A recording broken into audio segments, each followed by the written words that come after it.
Well, that's the PDP party agent at the Coalition Center, Mr. Ayo Fadaka, who was also a director general at the campaign organization of Mr. Yitayo Jegede.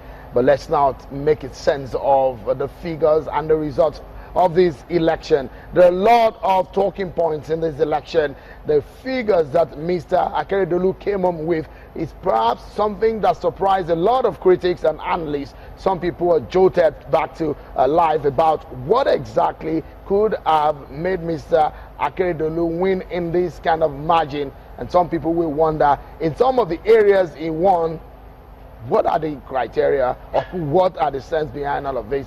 My guests are here tonight to talk to us about this matter. I have with me the National Coordinator of Election Monitor, Abiodun Ajijola. Many thanks for coming on the program. Good evening. Thank you for having me. And the Executive Director of Watching the Vote, Samson Itodo. Thank you for coming. Pleasure to be here. Now, let's begin with you, Mr. Ajijola.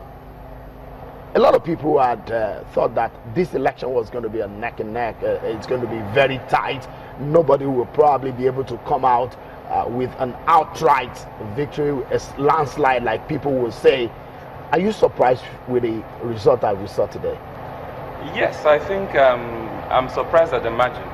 Not necessarily the outcome, but I'm surprised at the margin. I think it shows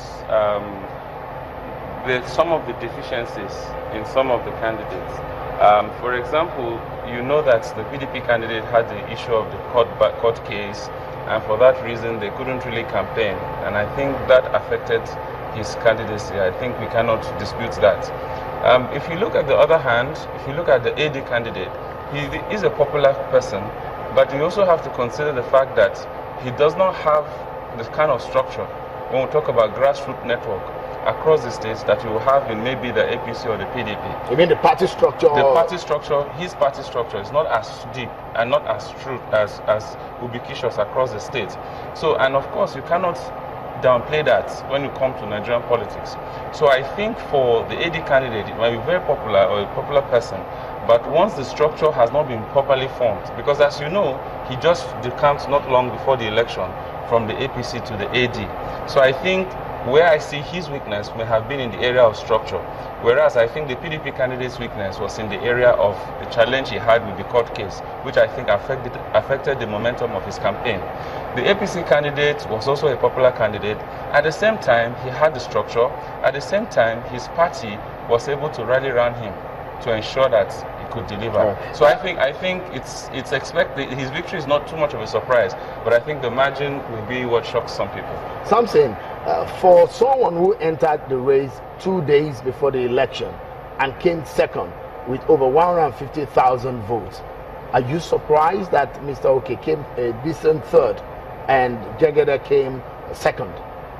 Well, I'm not so surprised because first, citizens vote for political parties, and with the several judgments by the Supreme Court and even the rationale behind INEC's decision of not substituting party agents despite the call by the PDP candidates was to the effect that it is the party that is actually recognized, and you had the party who had its own members. And if you look the preludes to the elections, the narrative coming from the PDP had changed, that whoever the candidate of the party is, they're actually going to go all out to support him. But in all fairness, you can take credit to the PDP candidate who was able to pull those number of votes.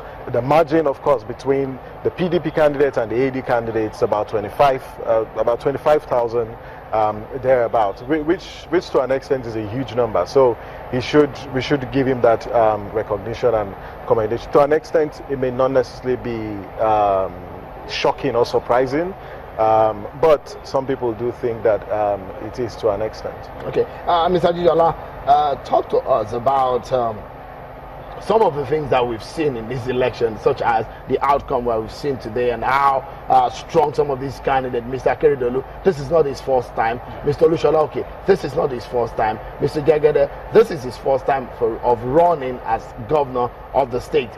But you understand the psychology of the voters in Ondo State. How did they vote? Does it tally with the historical antecedent of voting in Ondo State? Well, if we look at 2012, in the case of Olushola Oke, he was then the PDP candidate, and he won the South Senatorial District. He even defeated the incumbent governor at the time in the overall South in total votes cast. But if you look at this time around, he couldn't win his own senatorial district. Of course, he won Ilaje. That's where he got his highest votes, so that's in 2,000 votes. But when you look at Akeredolu, in 2012, he lost his senatorial district to the incumbent governor, though he had the second highest votes cast. He had 35% of the total votes cast in the North Senatorial District in 2012. Now, in 2016, the APC candidate was able to win all the 3 senatorial districts. He defeated the other candidates in the 3 senatorial districts. So you can see that he was able to move much higher than what he achieved in 2012. And once you are able to defeat candidates in their base, for example, he defeated the PDP candidate in Akure South. He didn't defeat the PDP candidate in Ilaje, but he defeated him overall in the South Senatorial District. So looking at that and looking at where he's coming from, you can see that there has been a tremendous leap. And the others only came back. The PDP candidate came second in 2012. He came third in this election. So if you look at all that, for me, I think it shows improvement on the APC candidate, and the others didn't do as well. It looks like Mr. Akeredolu has learned a lot, isn't it? I believe so. As a person, Yes. moving from ACN and APC now, different political, well, the party merged into what we're calling APC today. Yeah. So what do you see about the candidacy of Mr. Akeredolu? He's learned a lot, isn't it? Yeah, I see that he has a more robust candidacy. I feel that the ACN at the time was not as wasn't having national incumbency, wasn't a party in power, a governing party. But at the same time, I think the APC has evolved more. And even in the state, I mean, we conducted a survey a few months ago, and we found out that a lot of citizens in Ondo State were not satisfied with the level of governance in the state. Okay. All right. So that is always precipitates change. Okay. How credible is the Ondo governorship election? We will dig more into some of the figures and find out about the process. That's next on the program. Join us again.